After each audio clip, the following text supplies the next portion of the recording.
Phone tapping వ్యవహారంలో మాజీ మంత్రి కేటీఆర్ చేసిన సవాలుపై ప్రభుత్వ విప్ ఆది శ్రీనివాస్ స్పందించారు. కేటీఆర్ నిజంగా లైవ్ డిటెక్టివ్ టెస్ట్కి సిద్ధంగా ఉంటే ఏర్పాటు చేస్తామన్నారు.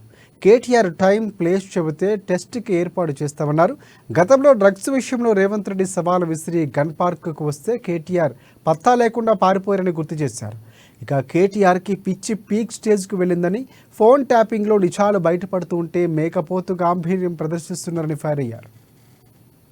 ముఖ్యమంత్రి రేవంత్ రెడ్డి గారు పట్టుకొని ఏవైతే మీరు మాట్లాడుతుండ్రో ఇంకోసారి మాట్లాడితే తీవ్ర పరిణామాలు ఎదుర్కోవాల్సి చెప్పిన మాట ఈ సందర్భంగా తెలియజేస్తూ, రేవంత్ రెడ్డి గారు పదే పదే పలు సందర్భాల్లో పలు సమావేశాల్లో శ్రీ సోనియా గాంధీ గారు నాకు పీస్ అధ్యక్ష పదవి ఇచ్చారు, ప్రజలతో పోరాటం చేసి ప్రభుత్వం రావడానికి ఆ తదుపరి చిన్న వయసులో ముఖ్యమంత్రిగా అవకాశం కల్పించినప్పుడు వారికి రుణపడి ఉండడమే కాకుండా రాబోయే ఎన్నికల్లో రాహుల్ గాంధీ గారు ప్రధానమంత్రి చేయడమే ధ్యేయంగా నేను పనిచేస్తూ ముందుకు పోతానని చెప్పినటువంటి ఒక నిబద్ధత గల కార్యకర్తగా ఈరోజు నాయకుడిగా గౌరవ ముఖ్యమంత్రి కూడా సేవలు అందిస్తే ఈ విధంగా మాట్లాడడం అనేది సహితుకం కాదని మాట చెప్తూ 200 పాలు కాదు 1000 పాలు కాంగ్రెస్ పార్టీలోనే అసలు నీ పార్టీ బీజేపీతో పొత్తు పెట్టుకోవాలని చెప్పి చూసిన మాట వాస్తవం కాదా అంటున్నాం.